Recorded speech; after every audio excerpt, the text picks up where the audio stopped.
आज के इस इजलास के मौके पर जो कुछ हुआ, सैफुद्दीन एडवोकेट साहब जो अपोजिशन लीडर हैं जमात इस्लामी की तरफ से, बल्कि पूरे हाउस के मुतफ़क़ा अपोजिशन लीडर हैं, आज मुंतकिब भी हैं और इनके साथ हमारे मुबशिर भाई बैठे हैं जो पीटीआई के पार्लिमानी लीडर हैं। आज के इजलास के हवाले से आपके सामने गुफ्तगू रखें। औज़ु बिल्लाहि मिनश शैतानिर रजीम, बिस्मिल्लाहिर्रहमानिर्रहीम।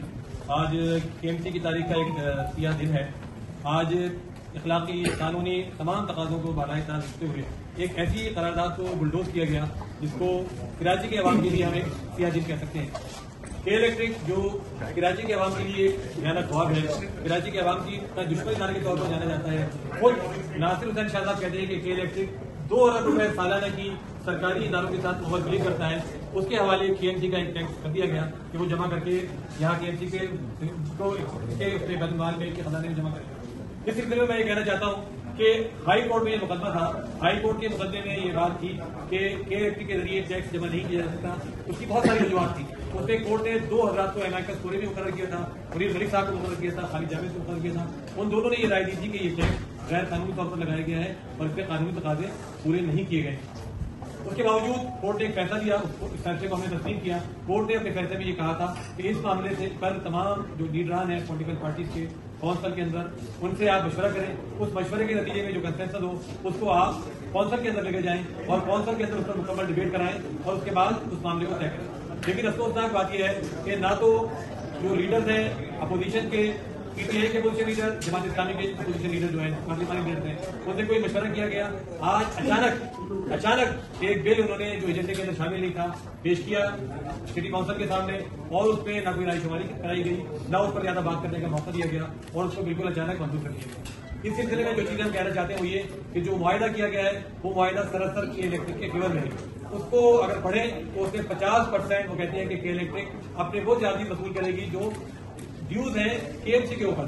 दूसरी बात यह है कि 7.5% वो कहते हैं कि इलेक्ट्रिक सर्विस चार्जेस वसूल करेगी।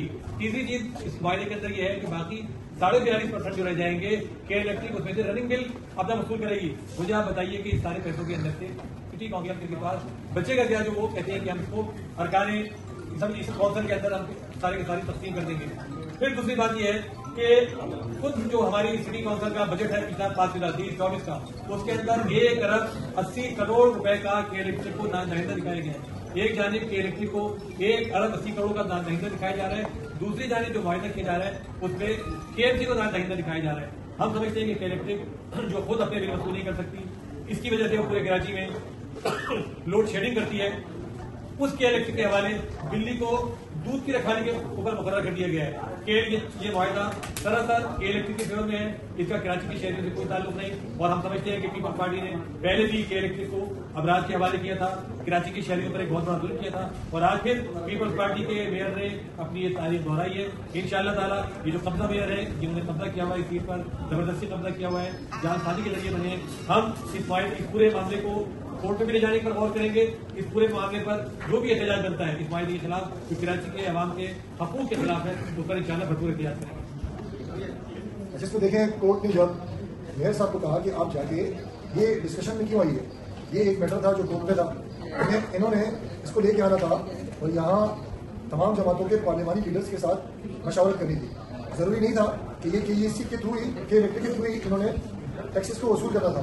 ये हो सकता था कि हमारी आपस की बैठने की वजह से हम कोई राय इनको दे देते और वो बेहतर राय होती, लेकिन इनकी ये नियत ही नहीं थी और इन्होंने के इलेक्ट्रिक को देना था। हमारा एतराज़ पहले दिन से यही था कि के इलेक्ट्रिक जो है वो कराची की आवाम का खून चूस रही है और वो कराची के लोगों को देखिए, ये डिस्ट्रीब्यूशन जो है एक आदमी बिल दे रहा है एक नहीं दे रहा है, ये काम हमारा नहीं है, ये काम के इलेक्ट्रिक का है। के इलेक्ट्रिक आज तक अपने इदारे के अंदर ये मैकेनिज्म नहीं बना सका कि एक आदमी बिल नहीं देता है उसको बिजली ना दे, और एक आदमी दे रहा है तो उससे देंगे। लोग मर रहे हैं रोज की बुनियाद के ऊपर, के इलेक्ट्रिक की वजह से लोग मर रहे हैं और वो जब भी कोई ऐसी हीट वेव आती है तो ये और जोर पकड़ते हैं, कि और हम लोड शेडिंग करेंगे और ये और लोगों को हम असियत देंगे। तो आप हमें बताएं, हम पब्लिक के नुमाइंदे हैं और वोटों की बुनियाद पे हम यहाँ आए, हम किस तरीके से इसकी हिमायत कर सकते हैं कि आप दोबारा वो टैक्स को के इलेक्ट्रिक के अंदर लेके आ जाएं? तो ये एक बिल्कुल गैर मुनासिब रवैया है, उसके बावजूद भी हमने जमात इस्लामी के हमारे साहिब भाई और काजी साहब, हम तैयार थे कि हम बैठेंगे जरूर और मेयर साहब को हम रिक्वेस्ट करेंगे कि भाई आप खुदारा कराची की आवाम बदजन है इसके इलेक्ट्रिक के इदारे से, आप इसको किसी और तरीके से लेके आए। लेकिन वो बज़िद थे, मुझे नहीं मालूम क्यों 2 मीटिंगें उन्होंने की है जिसमें हम मौजूद नहीं थे। ऑर्डर था कोर्ट का, उन्होंने गैर कानूनी तौर पर वो दोनों मीटिंगें उसमें हम मौजूद नहीं थे, हमें बुलाया भी नहीं, एक में हमें नहीं बुलाया और एक में जो थोड़ा सा इशू था, लेकिन उन्होंने गैर कानूनी तौर पर उसको ऐवान में लेके आए और उसको मंजूर करवाया। और आज भी हमारी ये राय है, ये कराची की आवाम के मफाद में नहीं होगी और आने वाले वक्तों में आप देखेंगे कि माजी में जो इन्होंने किया है वही इसका तसलसल होगा और इन्हीं को ये फायदा जाएगा। टैक्स खत्म कर दिया गया था और उसकी जगह OZT, जिसको OZT या OZT कहते हैं, वो वफाकी हुकूमत जो है वो अदा करती है।